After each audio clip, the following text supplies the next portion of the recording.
हमने अनेक विषयों पर बात की। स्वाभाविक है कि जो वैश्विक महामारी आई, मानव जाति पर जो संकट आया, उस पर हमारी बातचीत कुछ ज्यादा ही रही। लेकिन इन दिनों मैं देख रहा हूं, लगातार लोगों में एक विषय पर चर्चा हो रही है कि आखिर ये साल कब बीतेगा। कोई किसी को फोन भी कर रहा है तो बातचीत इसी विषय से शुरू हो रही है, ये साल जल्दी क्यों नहीं बीत रहा। कोई लिख रहा है, दोस्तों से बात कर रहा है, कह रहा है कि ये साल अच्छा नहीं है। कोई कह रहा है 2020 शुभ नहीं है। बस लोग यही चाहते हैं कि किसी भी तरह से ये साल जल्द से जल्द बीत जाए। साथियों, कभी कभी मैं सोचता हूं कि ऐसा क्यों हो रहा है।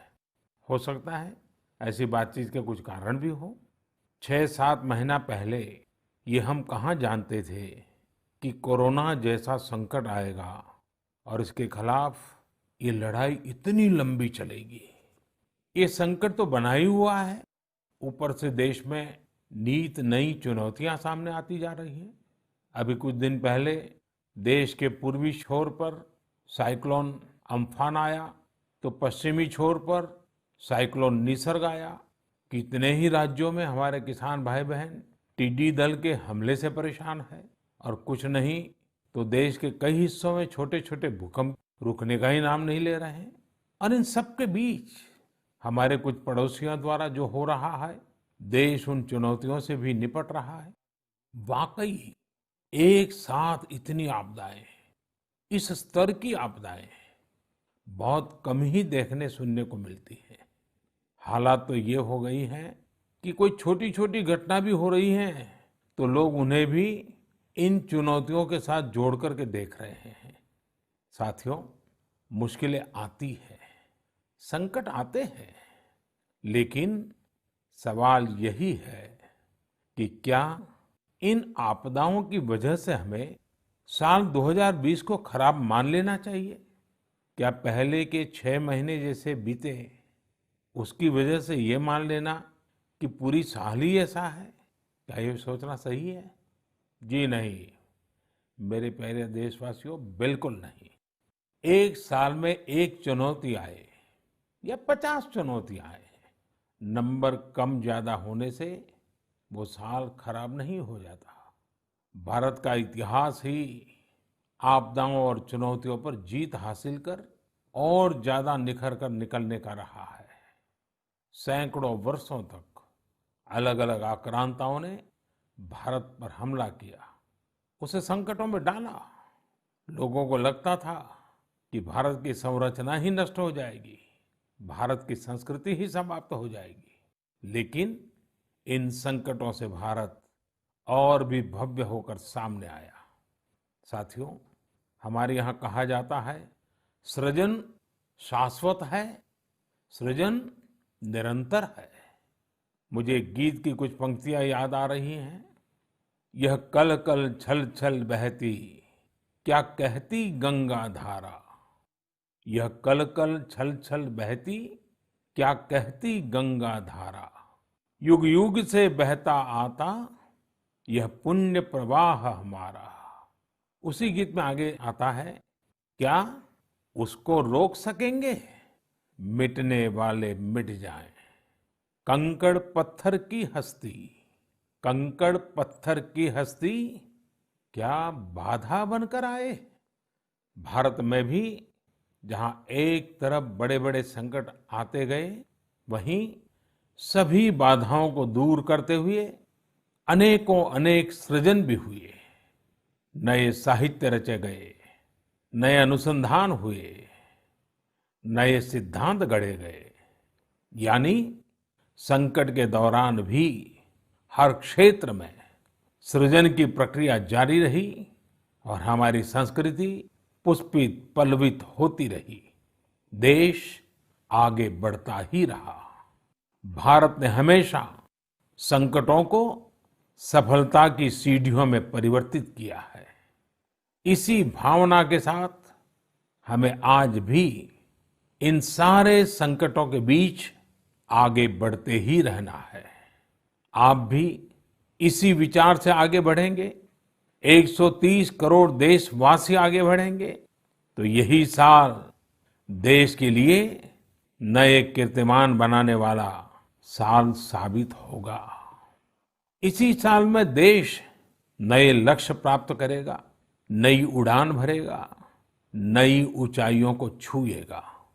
मुझे पूरा विश्वास 130 करोड़ देशवासियों की शक्ति पर है, आप सब पर है, इस देश की महान परंपरा पर है। मेरे प्यारे देशवासियों, संकट चाहे जितना भी बड़ा हो, भारत के संस्कार निस्वार्थ भाव से सेवा की प्रेरणा देते हैं। भारत ने जिस तरह मुश्किल समय में दुनिया की मदद की, उसने आज शांति और विकास में भारत की भूमिका को और मजबूत किया है। दुनिया ने इस दौरान भारत की विश्व बंधुत्व की भावना को भी महसूस किया है और इसके साथ ही दुनिया ने अपनी संप्रभुता और सीमाओं की रक्षा करने के लिए भारत की ताकत और भारत के कमिटमेंट को भी देखा है। लद्दाख में भारत की भूमि पर आंख उठाकर देखने वालों को करारा जवाब मिला है। भारत मित्रता निभाना जानता है तो आंख में आंख डालकर देखना और उचित जवाब देना भी जानता है। हमारे वीर सैनिकों ने दिखा दिया है कि वो कभी भी मां भारती के गौरव पर आंच नहीं आने देंगे।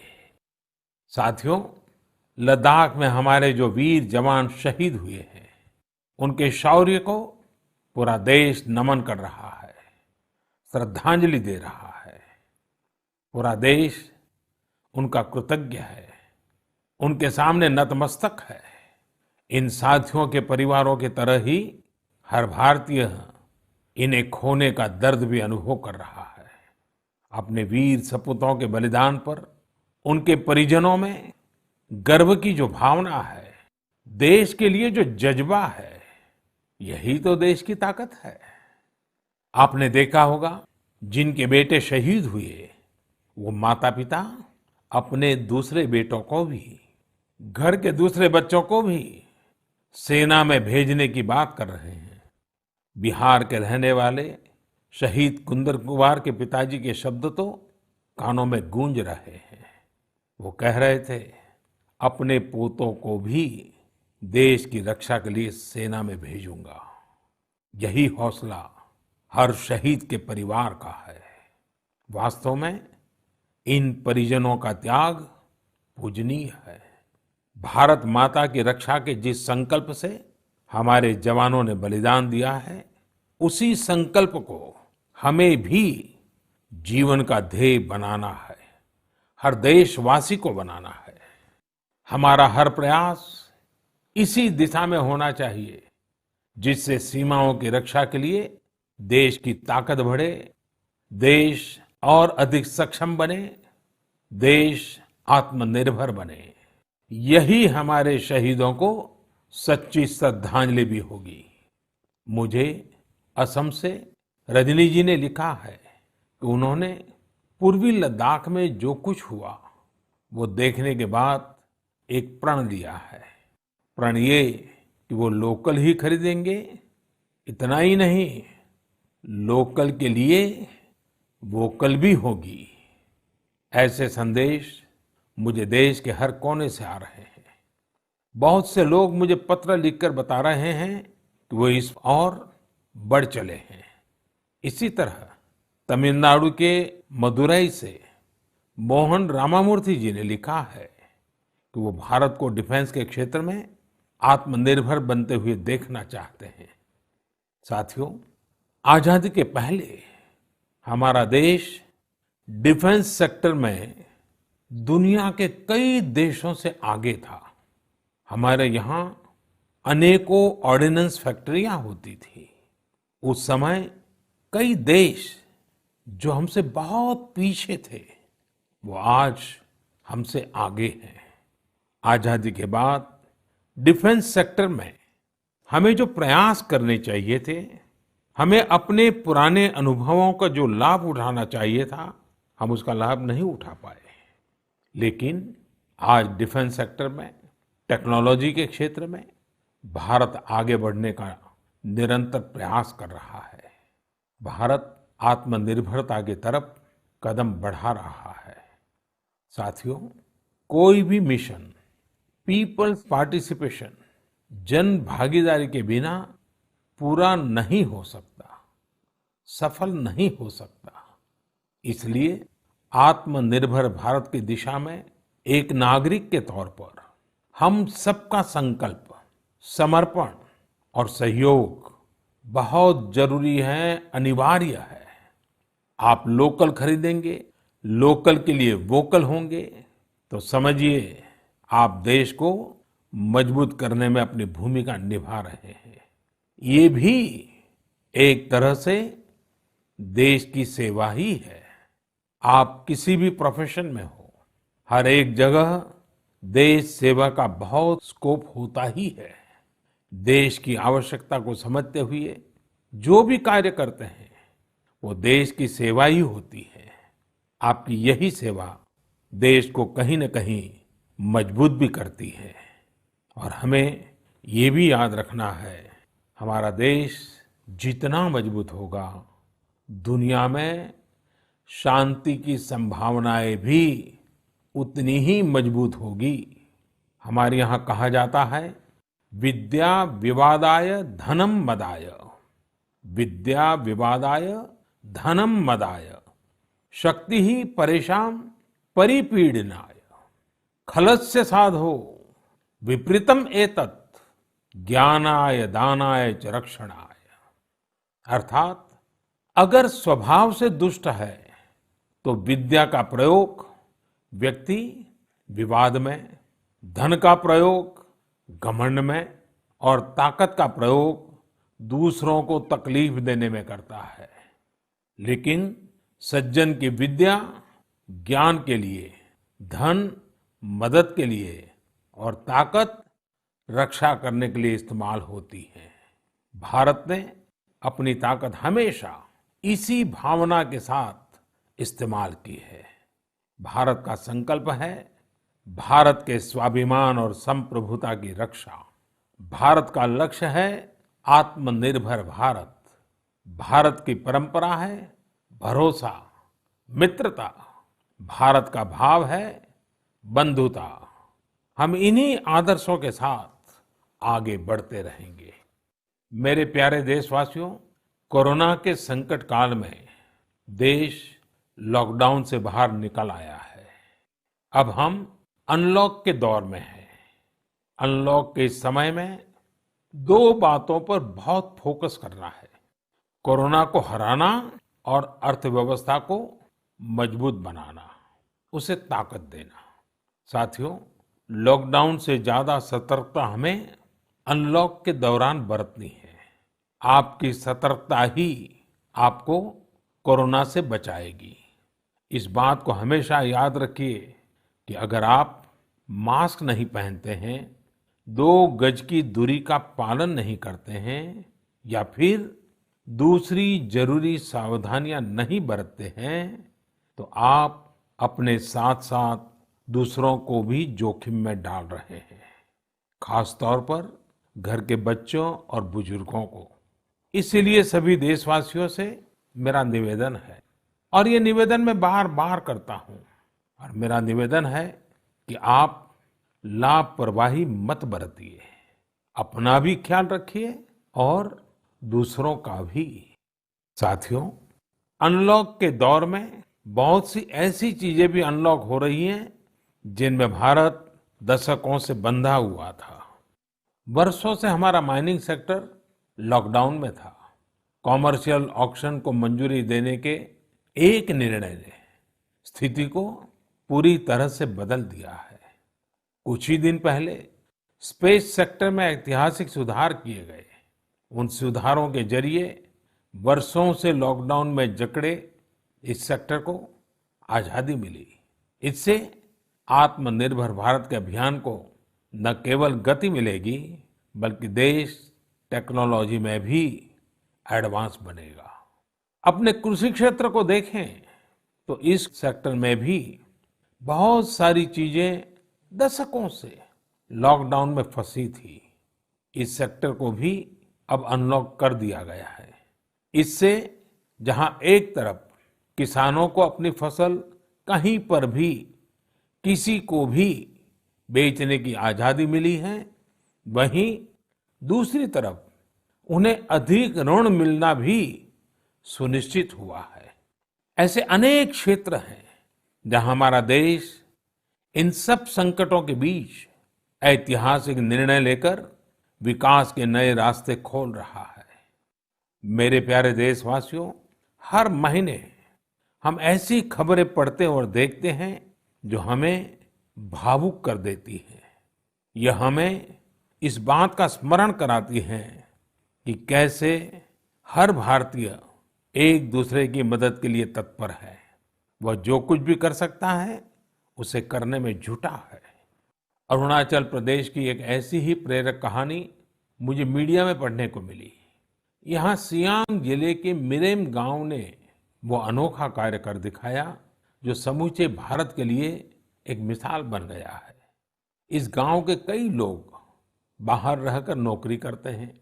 गांव वालों ने देखा कि कोरोना महामारी के समय ये सभी अपने गांव की ओर लौट रहे हैं। ऐसे में गांव वालों ने पहले से ही गांव के बाहर क्वारंटीन का इंतजाम करने का फैसला किया। उन्होंने आपस में मिलकर गांव से कुछ ही दूरी पर 14 अस्थायी झोपड़ियां बना दी और ये तय किया कि जब गांव वाले लौटकर आएंगे तो उन्हें इन्हीं झोपड़ियों में कुछ दिन क्वारंटीन में रखा जाएगा।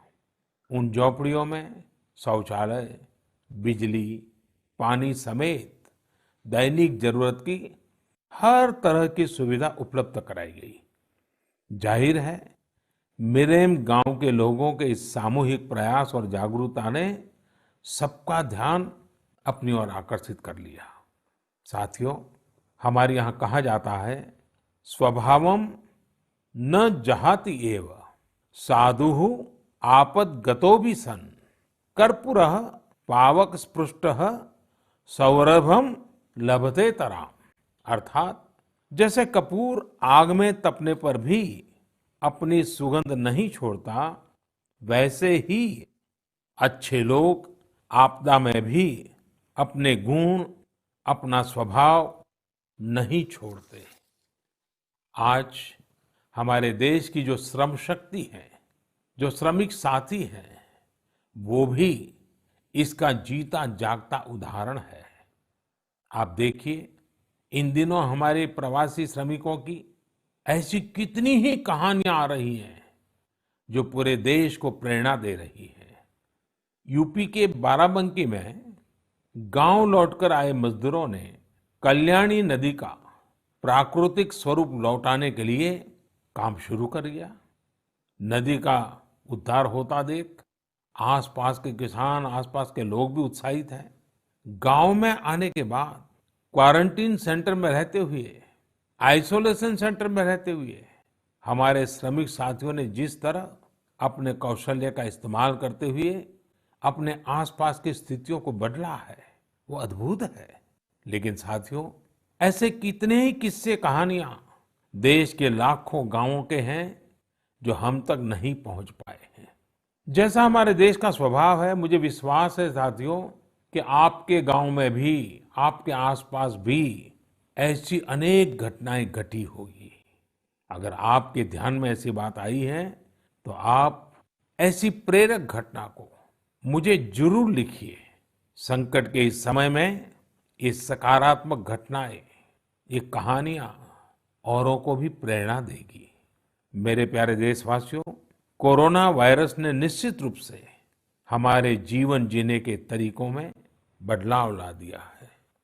मैं लंदन से प्रकाशित फाइनेंशियल टाइम्स में एक बहुत ही दिलचस्प लेख पढ़ रहा था। इसमें लिखा था कि कोरोना काल के दौरान अदरक, हल्दी समेत दूसरे मसालों की मांग एशिया के अलावा अमेरिका तक में भी बढ़ गई है।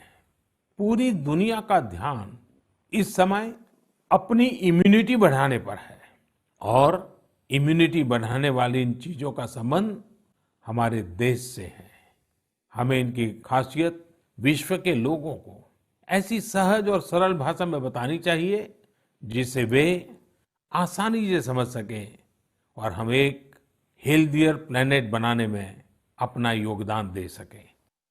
मेरे प्यारे देशवासियों, कोरोना जैसा संकट नहीं आया होता तो शायद जीवन क्या है, जीवन क्यों है, जीवन कैसा है, हमें शायद ये याद ही नहीं आता।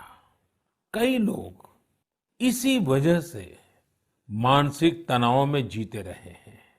तो दूसरी ओर लोगों ने मुझे ये भी शेयर किया है कि कैसे लॉकडाउन के दौरान खुशियों के छोटे छोटे पहलू भी उन्होंने जीवन में रीडिस्कवर किए हैं। कई लोगों ने मुझे पारंपरिक इंडोर गेम्स खेलने और पूरे परिवार के साथ उसका आनंद लेने के अनुभव भेजे हैं। साथियों, हमारे देश में पारंपरिक खेलों की बहुत समृद्ध विरासत रही है। जैसे आपने एक खेल का नाम सुना होगा, पचीसी। यह खेल तमिलनाडु में पल्लान्गुली, कर्नाटक में अली गुली मणे और आंध्र प्रदेश में वामन गुंटलू के नाम से खेला जाता है। ये एक प्रकार का स्ट्रेटेजी गेम है जिसमें एक बोर्ड का उपयोग किया जाता है। इसमें कई खांचे होते हैं जिनमें मौजूद गोली या बीज को खिलाड़ियों को पकड़ना होता है। कहा जाता है कि यह गेम दक्षिण भारत से दक्षिण पूर्व एशिया और फिर दुनिया में फैला है। साथियों, आज हर बच्चा सांप सीढ़ी के खेल के बारे में जानता है, लेकिन क्या आपको पता है कि यह भी एक भारतीय पारंपरिक गेम का ही रूप है जिसे मोक्ष पाटम या परम पदम कहा जाता है। हमारे यहाँ का एक और पारंपरिक गेम रहा है गुट्टा। बड़े भी गुट्टे खेलते हैं और बच्चे भी। बस एक ही साइज के 5 छोटे पत्थर उठाएं और आप गुट्टे खेलने के लिए तैयार।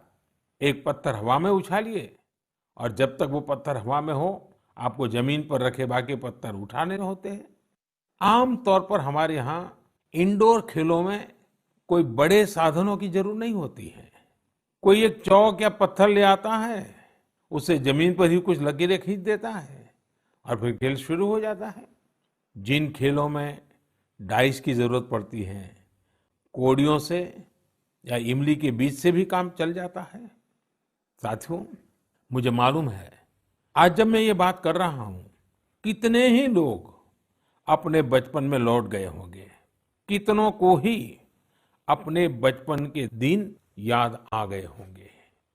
मैं यही कहूंगा कि उन दिनों को आप भूले क्यों है, उन खेलों को आप भूले क्यों है।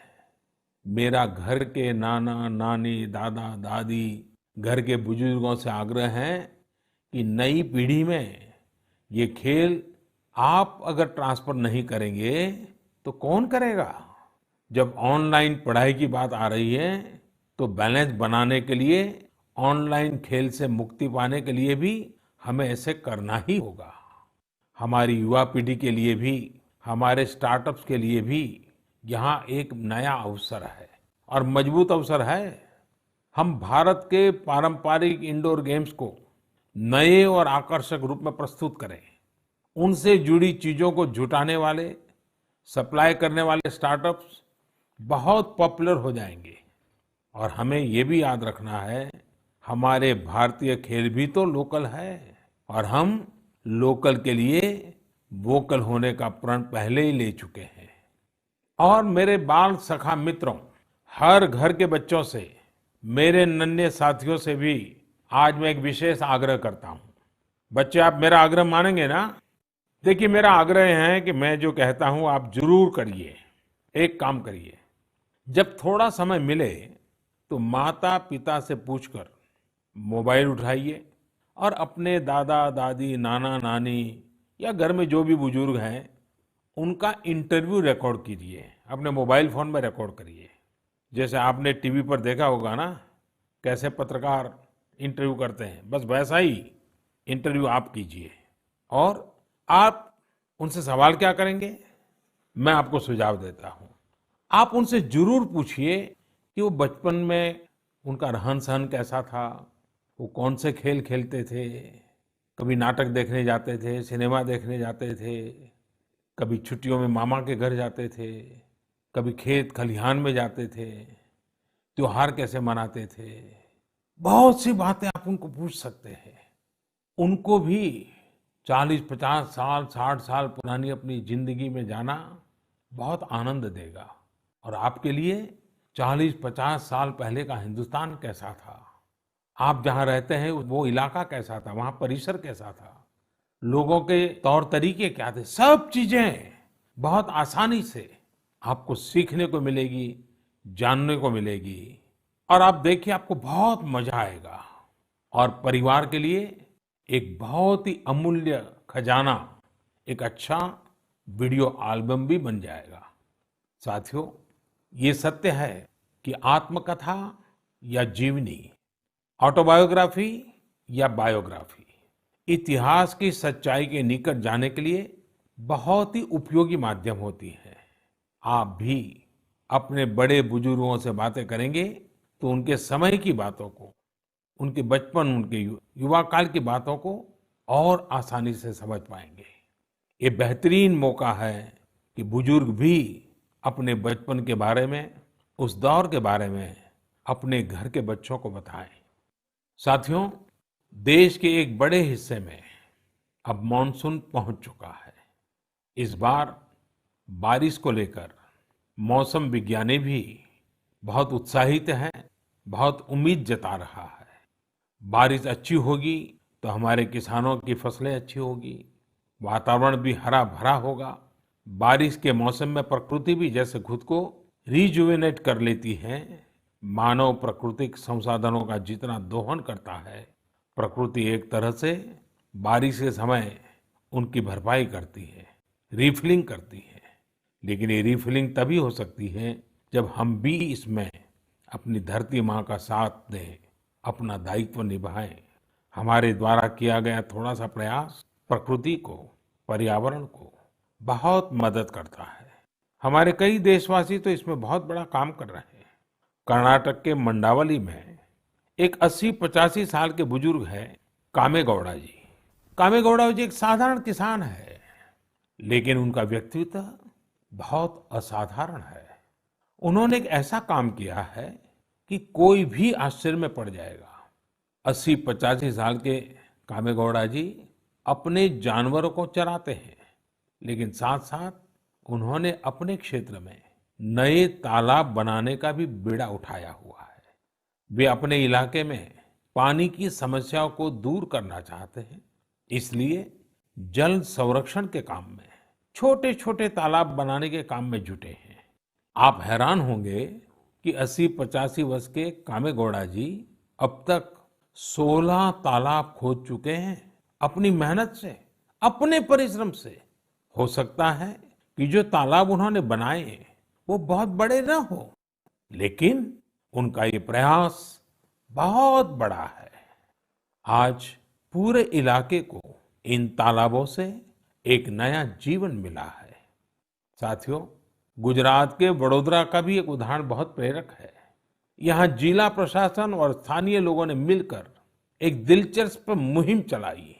इस मुहिम की वजह से आज वडोदरा में 1000 स्कूलों में रेन वाटर हार्वेस्टिंग होने लगी है। एक अनुमान है कि इस वजह से हर साल औसतन करीब 10 करोड़ लीटर पानी बेकार बह जाने से बचाया जा रहा है। साथियों, इस बरसात में प्रकृति की रक्षा के लिए, पर्यावरण की रक्षा के लिए हमें भी कुछ इसी तरह सोचने की, कुछ करने की पहल करनी चाहिए। जैसे कई स्थानों पर गणेश चतुर्थी को लेकर तैयारियां शुरू होने जा रही होगी।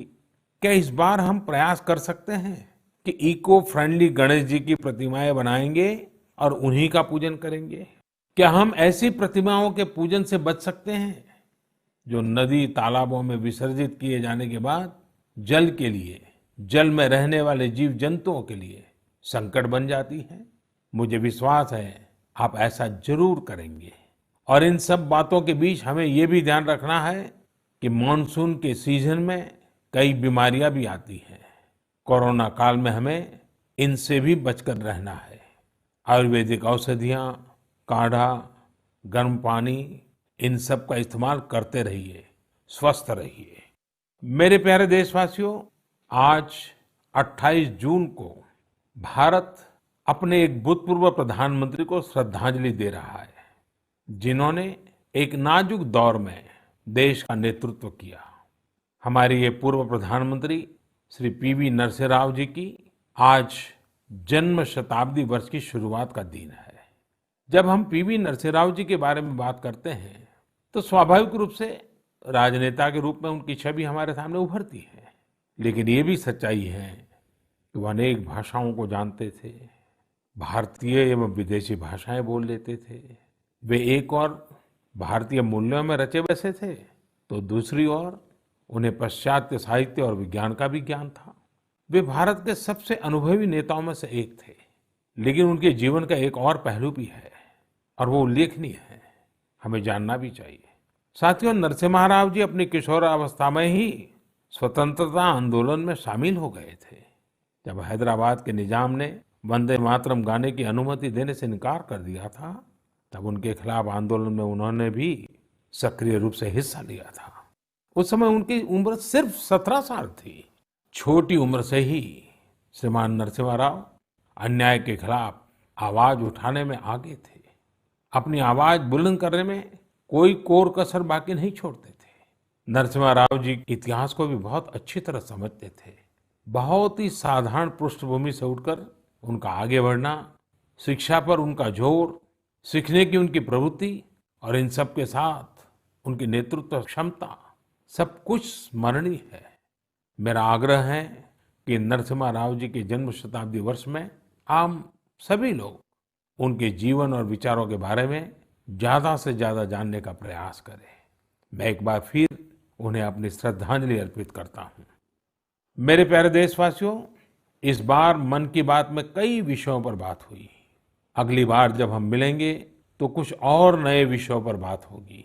आप अपने संदेश, अपने इनोवेटिव आइडियाज मुझे जरूर भेजते रहिए।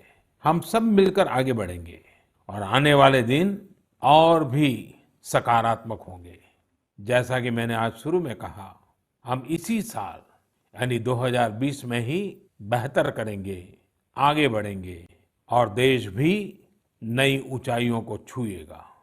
मुझे भरोसा है कि 2020 भारत को इस दशक में एक नई दिशा देने वाला वर्ष साबित होगा।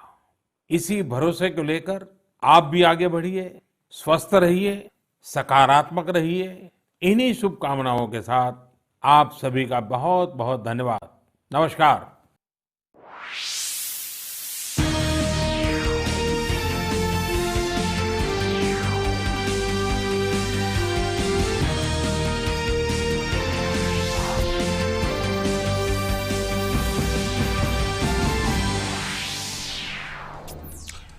नमस्कार। अभी आप देख रहे थे प्रधानमंत्री की मन की बात कार्यक्रम को, जिसमें प्रधानमंत्री ने लद्दाख में चीन का नाम लिए बिना जो चीन की कारगुजारियां हैं, साथ ही भारतीय सेना का जो